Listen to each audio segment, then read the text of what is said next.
নমস্কাৰ ছাত্ৰ বন্ধুসকল তোমালোক সকলোকে আলোচনা একাডেমীৰ এন্ট্ৰিক স্বাগতম জনাইছো তোমালোকৰ বাবে এই ভিডিঅ' মডিউলটো তোমালোকৰ বাবে লৈ আহিছো অৰ্থনৈতিক ভূগোল বিষয়বস্তুৰ সম্পৰ্ক এই লেসনটো তোমালোকৰ যিখিনি পাঠভিত্তিক প্ৰশ্ন সেই প্ৰশ্নখিনিৰ উত্তৰ তোমালোকে আজিৰ এইটো ক্লাছতে পাবা আৰু লগতে আমি তোমালোকৰ প্ৰশ্নখিনিৰ উত্তৰ বুজাইও দিম যাতে এক্সামৰ কাৰণে তোমালোকৰ কোনো ধৰণৰ প্ৰবলেম নহয় তো ফাৰ্স্ট অফ অল আমি তোমালোকৰ পাঠত থকা কেইটামান এমসিকিউ আমি চাই লৈছো যে তলৰ কোনটো মানৱসৃষ্ট সম্পদ তলত আমাক চাৰিটা অপচন দিছে নদ নদী খনিজ তেল জলসিঞ্চন নলা আৰু অৰণ্য ইয়াৰ ভিতৰৰ কোনটো মানৱসৃষ্ট সম্পদ বুলি কৈছে আৰু তোমালোকৰ লগত আলোচনা কৰি আহিছিল যে মানৱসৃষ্ট সম্পদ সেইবিলাক সম্পদক কয় যিবিলাক সম্পদ মানুহে সৃষ্টি কৰে এতিয়া জলসিঞ্চন নলাটো মানে খেতি পথাৰৰ কিনাৰত কিছুমান নলাৰ নিৰ্মাণ কৰা হয় যেটো নলাই নেকি তোমাৰ পানী আহে হয়নে এটা হে যেটো জলসিঞ্চন নলা হে নলাটো কোনে সৃষ্টি কৰিছে মানুহে সৃষ্টি কৰিছে সো হেতু কাৰণে ইয়াত জলসিঞ্চন নলা এই অপচনটো ইয়াতে শুদ্ধ অপচন হ'ব আৰু ইয়াতে ইংৰাজীটো লিখা আছে তোমালোকে যিসকলে ইংৰাজীত লিখিব ইচ্ছা কৰা ইয়াৰ পৰা চাই লিখি লবা তলৰ কোনটো এটা অজীৱীয় সম্পদ ইয়াত আমাক যিমান কিটা অপচন দিছিলে এইকিটা অপচনৰ ভিতৰ শুদ্ধ অপচনটো হৈছে বায়ু বায়ু হৈছে এবিধ অজীৱীয় সম্পদৰ উদাহৰণ Next question. তলৰ কোনটো অনবীকৰণযোগ্য সম্পদ এই দেখতে তোমালোকক এটা কোৱেশ্চন মই দিব বিচাৰিছো যে নবীকৰণযোগ্য সম্পদ আৰু অনবীকৰণযোগ্য সম্পদ কাক বোলে তোমালোকে পৰীক্ষাৰ বাবে চাই থিবা বহুত বেছি কমন পৰি থাকে মানে এইখিনি হয় সো হেতু কাৰণে নবীকৰণযোগ্য সম্পদ কাক বোলে অনবীকৰণযোগ্য সম্পদ কাক বোলে তোমালোকে ভালধৰণে চাই থবা আমি অলৰেডি তোমালোকক নবীকৰণযোগ্য আৰু অনবীকৰণযোগ্য সম্পদ কাক বোলে আলোচনা কৰি আহিছো সো তলৰ কোনটো অনবীকৰণযোগ্য সম্পদ কয়লা অৰ্থাৎ কয়লা আমি এবাৰ ব্যৱহাৰ কৰাৰ পিছত আমি পুনৰ কয়লা ব্যৱহাৰ কৰিব নোৱাৰো পানী নতুবা বায়ু এইকিটা বস্তুক আমি ডেইলি লাইফত ব্যৱহাৰ কৰিব পাৰো এতিয়া পানী আমি এবাৰ ব্যৱহাৰ কৰা পিছত তোমালোকে নিশ্চয় কিতাপত এটা তোমালোকৰ এনেকুৱা ধৰণে এটা জলচক্ৰ এটা দিয়া আছে সেই জলচক্ৰটো মন কৰিবা পানী এনেকুৱা বিধ বস্তু যেটো নেকি আমি এবাৰ ব্যৱহাৰ কৰাৰ পিছত আকৌ ব্যৱহাৰ কৰিব পাৰো সো হেতু কাৰণে ই নবীকৰণযোগ্য সম্পদৰ ভিতৰত পৰে কিন্তু কয়লা পাহাৰবিলাকত যে কয়লা ওলাই এই কয়লা এবাৰ ব্যৱহাৰ কৰাৰ পিছত পুনৰ এবাৰ ব্যৱহাৰ কৰিব নোৱাৰো হেতু কাৰণে ই হৈছে এবিধ অনবীকৰণযোগ্য সম্পদৰ উদাহৰণ তলৰ কোনটো বিলুপ্তপ্ৰায় প্ৰাণী আমাক চাৰিটা অপচন দিছে অপচনৰ ভিতৰত ইয়াত হৈছে নলগাহৰি হৈছে এবিধ বিলুপ্তপ্ৰায় প্ৰাণী মানে বৰ্তমান সময়ত নলগাহৰি দেখিবলৈ পোৱা নাযায় মানে বৰ্তমান হেবিলাক নাইকিয়া হৈ গৈ আছে বুজি পাইছা মানে একেবাৰে শেষ হোৱাৰ পৰ্যায়ত আছে গৈ মানে নেক্সট কোৱেশ্চন IUCN সংস্থাটি কোন আন্তঃৰাষ্ট্ৰীয় সংস্থাৰ অন্তৰ্গত তোমালোকে সকলোৱে জানা IUCN এই যে সংস্থা এই সংস্থাটো UNESCO যাক আমি সমগ্ৰ UNESCO বুলি কওঁ এই UNESCO নামৰ যেটো সংস্থাটোৰ অন্তৰ্গত এটা সংস্থা বুজিলা নেক্সট কোৱেশ্চনটো ডিসকাশন নকৰা আগতে ভাইটি ভণ্টি সকল তোমালোকে যদি সমাজ বিজ্ঞানৰ দৰে বিষয়সমূহ টান পোৱা আৰু যদি তোমালোকে ঘৰতে বহি সমাজ বিজ্ঞানৰ দৰে বিষয়সমূহ যদি পঢ়িবলৈ বিচৰা তেনেহলে অনুগ্ৰহ কৰি তোমালোকে আমাক যোগাযোগ কৰা আমি তোমালোকক সমাজ বিজ্ঞানৰ প্ৰত্যেকটো পাঠ ভাল ধৰণে অসমীয়াত পঢ়াই দিয়াৰ লগতে পাঠৰ ভিতৰৰ প্ৰশ্ন অনুশীলনীৰ প্ৰশ্ন লগতে তোমালোকক এমসিকিউ খিনিৰ লেকে আমাৰ ফুলৰ পৰা তোমালোকক আমি হেল্প কৰিম গতিকে যিসকল ছাত্ৰ ছাত্ৰীয়ে অনলাইন ভিত্তিত পঢ়িবলৈ বিচৰা সমাজ অধ্যয়ন নতুবা বাকি সাবজেক্টটো যদি তোমালোকে পঢ়িবলৈ বিচৰা ঘৰৰ মা দেউতাৰ পাৰমিশন লোৱাৰ পিছত আমালৈ তোমালোকে ফোন কৰা ইয়াত যেটো WhatsApp নম্বৰ আছে ফোন কৰিব পাৰা নতুবা মেছেজ কৰিব পাৰা আৰু ইয়াৰ পৰৱৰ্তী পৰ্যায়ত তোমালোকে আমাৰ ফুলৰ পৰা অনলাইন মাধ্যমত ঘৰতে বহি সমাজ বিজ্ঞান নতুবা বাকি যেটো সাবজেক্টত এডমিশন কৰিবা সেই সাবজেক্টটো সম্পূৰ্ণভাৱে পঢ়িব পাৰিবা অধিক জানিবলৈ আমাক তোমালোকে WhatsAppত যোগাযোগ কৰিব পাৰা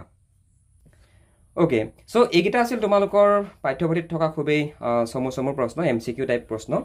এতিয়া আমি তোমালোকৰ লগত আলোচনা কৰিম তোমালোকৰ পাঠ্যপুথিত থকা কিছুমান লং টাইপ কোৱেশ্চন উদাহৰণ স্বৰূপে অৰ্থনৈতিক ভূগোল কাক বোলে ইয়াৰ মূল বিষয়বস্তু কি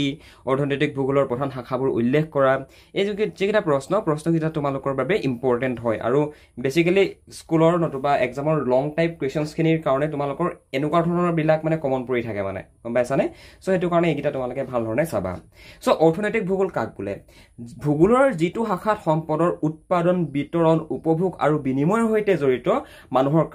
কাৰ্যকলাপসমূহ স্থান আৰু কাল সাপেক্ষে অধ্যয়ন কৰা হয় তাকে অৰ্থনৈতিক ভূগোল বুলি কোৱা হয় তোমালোকে ডেফিনেশনটো মনত ৰখাই লোৱা যে ভূগোলৰ যিটো শাখাত সম্পদৰ উৎপাদন সম্পদৰ বিতৰণ সম্পদৰ উপভোগ আৰু সম্পদৰ বিনিময়ৰ সৈতে জড়িত মানুহৰ সকলো কাৰ্যকলাপ য'ত অধ্যয়ন কৰা হয় তাকে অৰ্থনৈতিক ভূগোল বুলি কোৱা হয় এতিয়া বহুত ষ্টুডেণ্টৰ হয়তো তোমালোকৰ বুজি পোৱাত প্ৰব্লেম হৈছে চাগে যে দাদা অৰ্থনৈতিক ভূগোলৰ ডেফিনেশ্যনটো মই ভালধৰণে বুজি নাপালোঁ এটা কাম কৰিবা তোমালোকে আগৰ ক্লাছকেইটা চাবা 1 নম্বৰ ক্লাছটো তোমালোকে চাই আহিবা তাত তোমালোকৰ লগত অৰ্থনৈতিক ভূগোল কাক বোলে আলোচনা কৰি অহা হৈছে এতিয়া অৰ্থনৈতিক ভূগোলৰ মূল বিষয়বস্তুসমূহ কি মন কৰা পৃথিৱীৰ বিভিন্ন ঠাইত থকা প্ৰাকৃতিক সম্পদৰ উপস্থিতি উৎপাদন মান বিতৰণ আৰু ব্যৱস্থাপনাৰ অধ্যয়ন আৰু এই শাখাত এই কথাও অধ্যয়ন কৰা হয় যে কোন দেশ কি সম্পদত সমৃদ্ধ কোনখন দেশ কৃষি প্ৰধান আৰু কোনখন দেশ উদ্যোগ প্ৰধান তো সকলোখিনি কথা আলোচনা কৰা হয় অৰ্থনৈতিক ভূগোলৰ ভিতৰত অৰ্থনৈতিক ভূগোলৰ মানে বিষয়বস্তু হয় এইখিনি অৰ্থাৎ তোমাৰ কোনখন দেশত মানে এইটো কেৱল মাত্ৰ এটা নিৰ্দিষ্ট অঞ্চল নতুবা মাত্ৰ এখন জিলাতে নতুবা মাত্ৰ এখন ৰাজ্য নতুবা দেশতে সীমাবদ্ধ নহয় মানে অৰ্থনৈতিক ভূগোলে সমগ্ৰ বিশ্বকে সামৰি লয় কোনখন দেশ কি সম্পদৰ ক্ষেত্ৰত চহকী কোনখন দেশ কৃষি প্ৰধান কোনখন দেশ উদ্যোগ প্ৰধান মানে কোনখন দেশত খেতি অত্যাধিক পৰিমাণত খেতি কৰা হয় এগ্ৰিকালচাৰৰ লগত জড়িত কোনখন দেশ উদ্যোগৰ লগত জড়িত এটা ডুবাই হৈছে এখন ডেজাৰ্ট এটা ডুবাইত তুমি জানো ধানৰ খেতি কৰিব পাৰিবা অবিয়াছলি নোৱাৰা চ' এই কথাবিলাক বুজি পাইছা নাই কিন্তু অসম হৈছে তোমাৰ এখন কৃষি প্ৰধান দেশ আমি অসমত চাহ খেতি নতুবা আমি অসমত ধান খেতি কৰিব পাৰোঁ কিন্তু ডুবাইত পাৰিম জানো নোৱাৰোঁ চ' এই গোটেইখিনি বিষয়বস্তু তোমাৰ অৰ্থনৈতিক ভূগোলৰ ভিতৰতেই পৰে অৰ্থনৈতিক ভূগোলৰ প্ৰধান শাখাসমূহ কৃষি ভূগোল সম্পদ ভূগোল ঔদ্যোগিক ভূগোল পৰিবহণ ভূগোল বজাৰ ভূগোল পৰিকল্পনা আৰু উন্নয়ন ভূগোল লগতে পৰ্যটন ভূগোল তো এইটোৱে হৈছে 1 নম্বৰ কুৱেশ্যনটোৰ আনচাৰ তোমালোকে বহুত বেছি এক্সপ্লেইন কৰি লিখিব নালাগে গম পাইছানে 4 মাৰ্কছৰ যদি নতুবা 3 মাৰ্কছৰ ভিতৰত যদি তোমালোকৰ আনচাৰটো লিখিবলৈ আহে তেনেহ'লে তোমালোকে শাখাসমূহ হল বুলি কৈ পিনে তোমালোকে এনেকৈ পেৰাগ্ৰাফ ৱাইজত মানে লাইন বাই লাইন তোমালোকে লিখিব নালাগে তোমালোকে জাষ্ট এনেকুৱা ধৰণে 1 2 3 4 5 কে লিখিবা নম্বৰ পাই যাবা you don't have to write in terms of paragraph system okay all right ইংৰাজীটো লিখা আছে দেখিছা ইংৰাজীত যিসকলে বিচাৰ ইয়াৰ পৰা আছে লিখি ল'বা অৰ্থনৈতিক ভূগোলৰ পৰিসৰ সম্পৰ্কে লিখা এতিয়া অৰ্থনৈতিক ভূগোলৰ পৰিসৰ কিমান ডাঙৰ তাৰ কথাকে ইয়াত সুধিছে আমাক অৰ্থনৈতিক ভূগোলত মানুহৰ মূলত অৰ্থনৈতিক কাৰ্যকলাপসমূহৰ স্থানিক বিতৰণ আৰু তাৰ লগত জড়িত কাৰক তথা প্ৰক্ৰিয়াসমূহ অধ্যয়ন কৰা হয় আৰু এই অধ্যয়নৰ পৰিসৰ তলত দিয়া প্ৰশ্নসমূহৰ ওপৰত আধাৰিত অৰ্থাৎ অৰ্থনৈতিক ভূগোলৰ পৰিসৰটো অৰ্থনৈতিক কাৰ্যটো ক'ত অৱস্থিত নতুবা কাৰ্যটোৰ বৈশিষ্ট্যসমূহ কি নতুবা সেই অৰ্থনৈতিক কাৰ্য আন কি পৰিঘটনাৰ লগত জড়িত সেই কাৰ্যটো সেই ঠাইতে কিয় হৈছে কিয় নাই হোৱা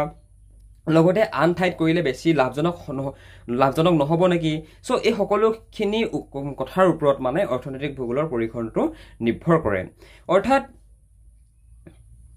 কাৰ্যটো আন কি পৰিঘটনাৰ লগত জড়িত যদি কোনোবা এডোখৰ ঠাইত যদি কিবা এটা ইকনমিক যদি কিবা এটা তাত মুভমেণ্ট হৈছে মানে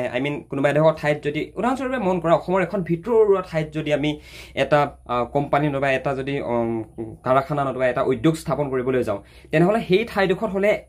সেই কোম্পানীটো নতুবা সেই উদ্যোগটোৰ পৰা আমাৰ লাভ হ'বনে নাই তো সিমানখিনিলৈকে মানে অৰ্থনৈতিক ভূগোলৰ পৰিসৰৰ ভিতৰত পৰে সিমানখিনিলৈকে অৰ্থনৈতিক ভূগোলে আলোচনা কৰে মানে অৰ্থনৈতিক ভূগোলৰ পৰিসৰৰ ভিতৰৰ বস্তু বুজি পালানে বাৰু এতিয়া যদি একদম গাঁও এখনৰ ভিতৰত যদি আমি এটা উদ্যোগ স্থাপন কৰিবলৈ যাওঁ যদি ৰাস্তা বেয়া হ'লেতো তোমাৰ সেই উদ্যোগটোলৈ মানে কেঁচা মাল অনা নিয়া কৰিব নোৱাৰিব তো সিমানখিনিলৈকে মানে ৰাস্তা ঘাটলৈকে অৰ্থনৈতিক ভূগোলত অধ্যয়ন কৰা হয় বুজিলানে বাৰু এতিয়া নিশ্চয় বুজি পালা উদাহৰণটো মই একেবাৰে চিম্পুল উদাহৰণ এটা দিবলৈ চেষ্টা কৰিছোঁ তোমালোকক পৰাপক্ষত আৰু তোমালোকৰ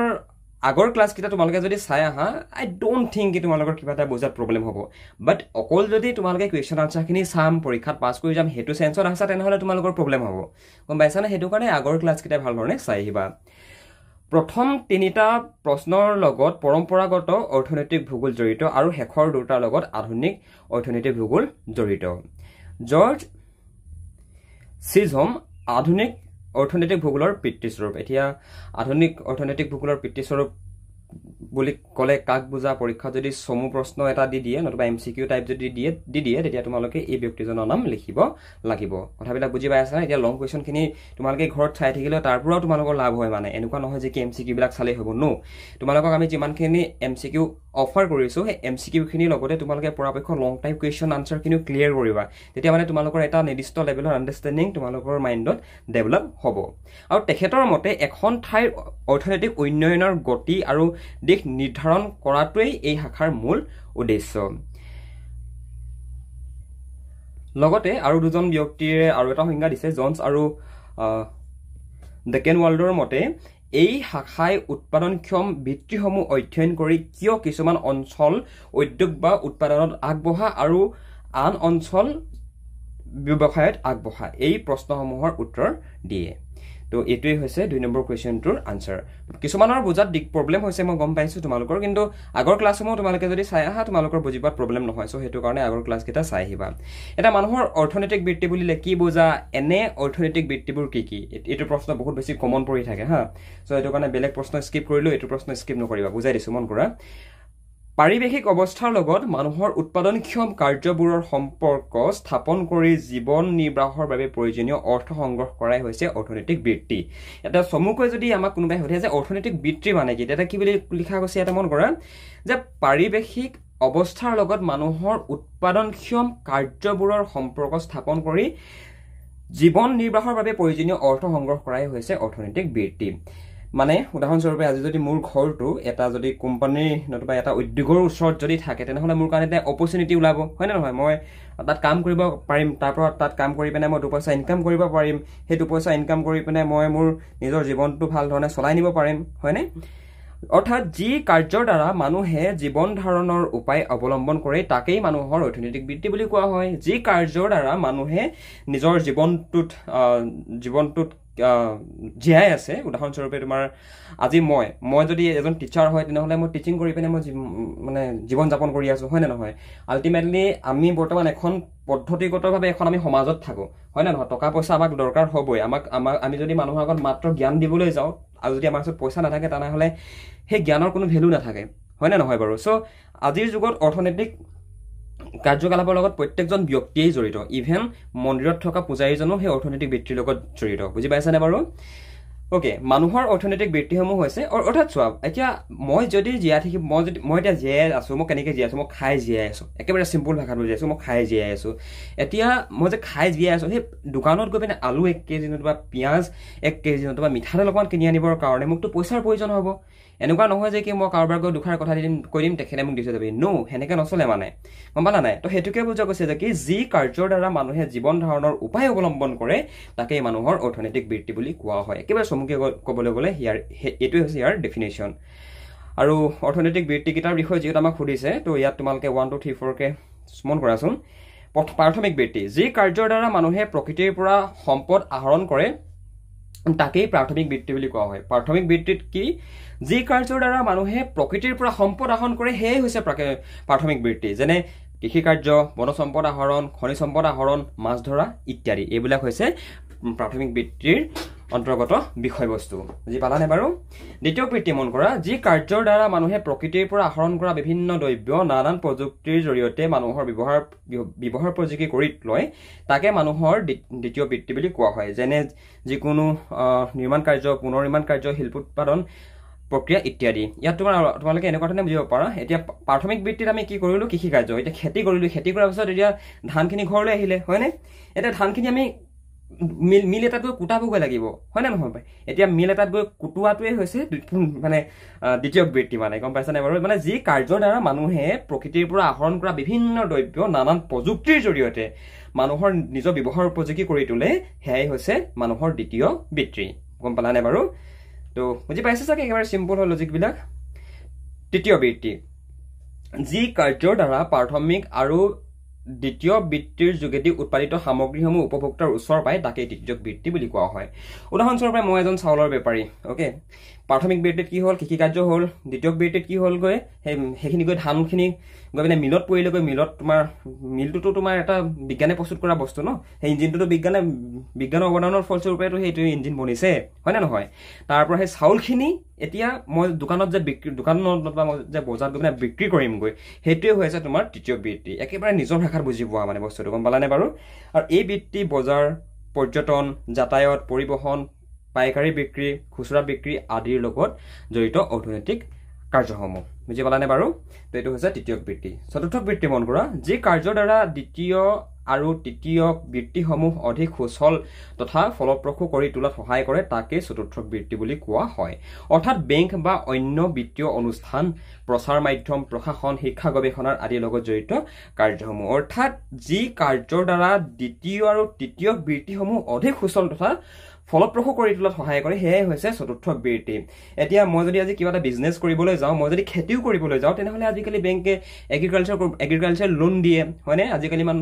বেংকে বিজনেছ লোন দিয়ে এতিয়া বিজনেছ লোন বুলি কোৱা বস্তুটো কোনে দিয়ে বাৰু বেংকে দিয়ে বিভিন্ন ধৰণৰ বিত্তীয় যিবিলাক প্ৰতিষ্ঠান আছে সিহঁতি আমাক লোন দিয়ে কোনো ধৰণৰ ইণ্ডিভিজুৱেল মানুহেতো লোন নিদিয়ে তো সেয়াই হৈছে তোমাৰ চতুৰ্থ বৃত্তি বুজি পালা নাই 1 2 3 4 চাৰিটা পাৰ্ট তোমালোকৰ যিসকলৰ বুজাত টান হৈছে কাইণ্ডলি আগৰ ক্লাছকেইটা কৰি আহিবা আই ডোন্ট থিংক তোমালোকে যদি আগৰ ক্লাছকেইটা কৰি আহা ন তোমালোকৰ এইকেইটা ক্লাছত অলপ কৈ প্ৰব্লেম নহয় আনচাৰবিলাক ভাল নহয় বুজি পোৱাত ওকে অভিভাৱকসকল আপোনাৰ ল'ৰাজন অথবা ছোৱালীগৰাকী ইংৰাজী ছাবজেক্টটোত দুৰ্বল নেকি আপোনাৰ ল'ৰাজন অথবা ছোৱালীগৰাকীয়ে ইংৰাজী ছাবজেক্টটো বুজি নাপায় নেকি পঢ়িব নোৱাৰে নেকি যদি ভাবিছে যে আপোনাৰ ষ্টুডেণ্টজন আপোনাৰ ল'ৰাজন অথবা ছোৱালীগৰাকী ইংৰাজী ছাবজেক্টটো দুৰ্বল আৰু আপুনি যদি আমাৰ থ্ৰুৱেদি আমাৰ আলোচনা একাডেমীত যদি আপুনি আপোনাৰ ল'ৰাজন অথবা ছোৱালীগৰাকীক এডমিশ্যন দিয়াই পঢ়াব বিচাৰে তেনেহ'লে আপোনালোকে এই নাম্বাৰটোত আমালৈ এটা ফোন কৰিব পাৰে নতুবা ডেছক্ৰিপশ্যনত এখন ফৰ্ম আছে ফৰ্মখন ফিল আপ কৰি দিব আমি আপোনালোকক নিজে যোগাযোগ কৰি ল'ম আমি আমাৰ একাডেমীত আপোনাৰ ল'ৰাজন আৰু আপোনাৰ ছোৱালীগৰাকীক আমি সম্পূৰ্ণ ইংৰাজী বিষয়টো শিকাই দিম পৰীক্ষাত কোনবিলাক প্ৰশ্ন আহিব ইংৰাজী বিষয়টো আমি কেনেকৈ পঢ়িলে আমাৰ মনত থাকিব আমি সকলোখিনি কথা তেওঁলোকক আমাৰ অনলাইন পৰ্টেলত আমি গাইড কৰি দিওঁ গতিকে আপুনি যদি এই সন্দৰ্ভত সবিশেষ জানিব বিচাৰিছে তেনেহ'লে আপুনি এই ফোন নম্বৰটোত এটা ফোন কৰক আমাৰ টীমে আপোনালোকক সম্পূৰ্ণ গাইড কৰি দিব আপোনালোকে এডমিশ্যন কেনেকৈ কৰিব লাগিব কেনেকৈ পঢ়িব লাগিব কেনেকৈ ক্লাছ কৰিব লাগিব সকলোখিনি কথা আমাৰ টীমে আপোনালোকক গাইড কৰি দিব আপোনালোকে এই ফোন নম্বৰটোত এটা ফোন মাৰিলে হৈ যাব